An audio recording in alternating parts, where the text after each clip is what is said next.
Alhamdulillah, wassalatu wassalamu ala rasulillah, amma ba'du.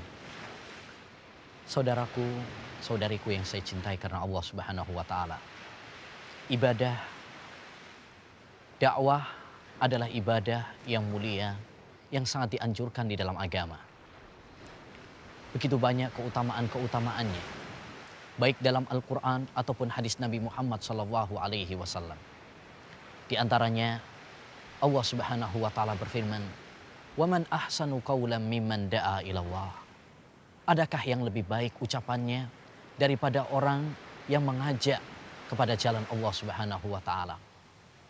Demikian juga Rasulullah sallallahu alaihi wasallam bersabda, "La ayyahdiyallahu bika rajulan wahida khairun laka min humrin na'am." Allah subhanahu wa ta'ala memberikan petunjuk kepada seseorang dengan sebab kamu satu orang saja, itu jauh lebih baik, jauh lebih mulia, lebih berharga daripada onta-onta merah yang merupakan harta kebanggaan bangsa Arab. Saudaraku, saudariku yang saya cintai karena Allah subhanahu wa ta'ala.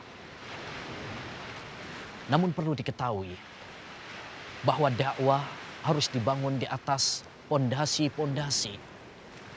Oleh karenanya, orang yang ingin berdakwah, terjun di dalam dakwah, dia harus memiliki perbekalan, bekal-bekal yang penting di antaranya adalah ilmu.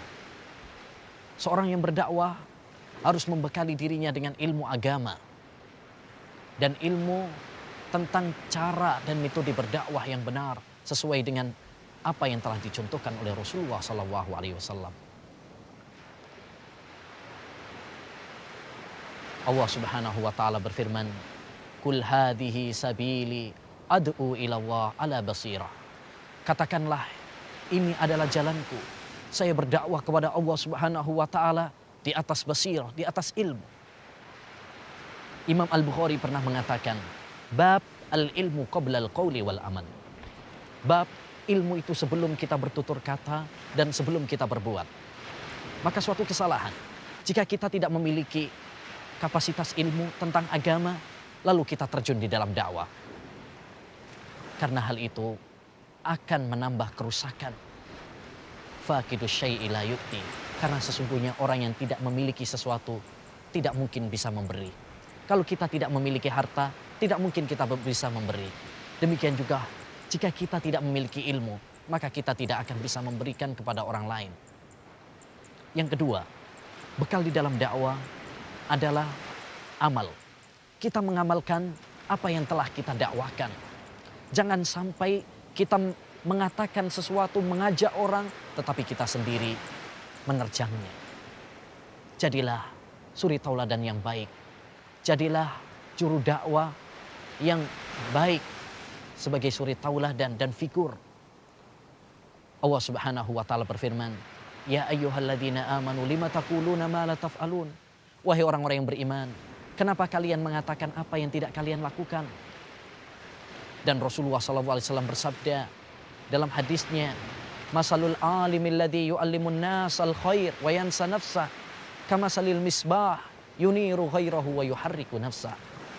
Perumpamaan seorang alim yang mengajarkan kepada manusia kebaikan tetapi lupa terhadap dirinya seperti lampu. Dia menyinari yang lain tetapi membakar dirinya sendiri.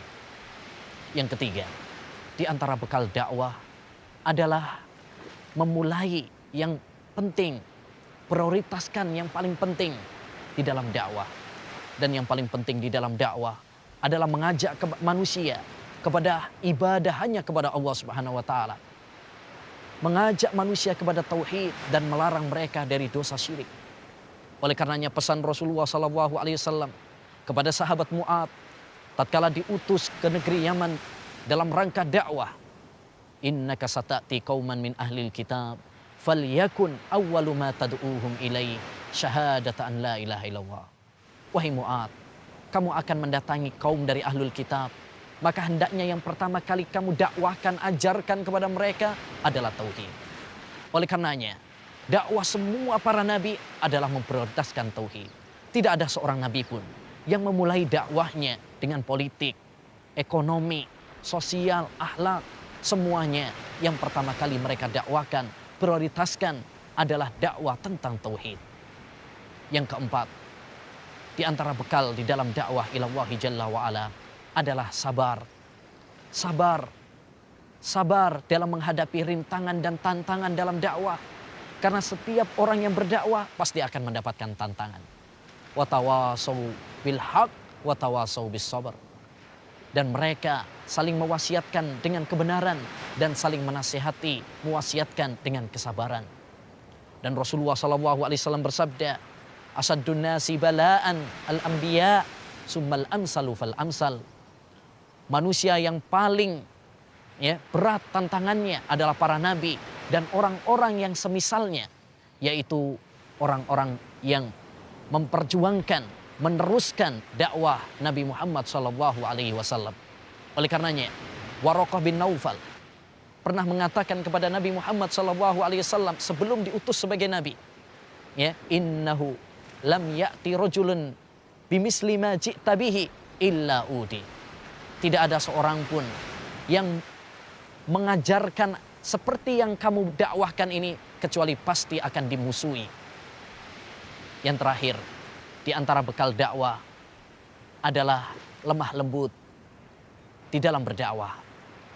Allah Subhanahu wa taala berfirman, "Fabima rahmatin minallah linta lahum walau kunta faddan ghalidhal qalb lam faddu min haulik."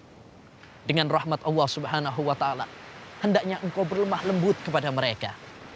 Andai saja engkau kasar, keras, maka mereka akan lari, bubar darimu.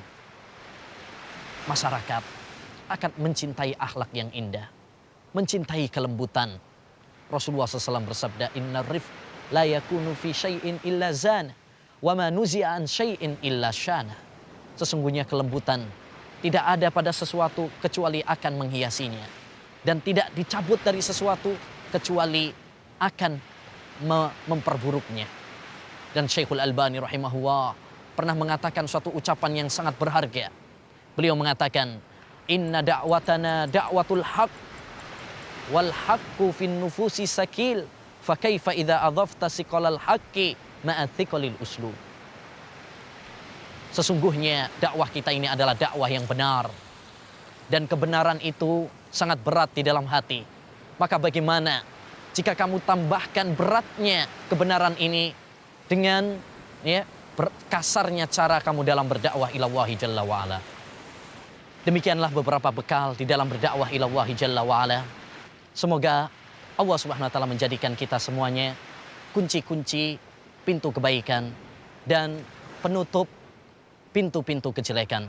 Wassallallahu wasallam ala nabiyina Muhammad wa ala alihi wa sahbihi ajmain.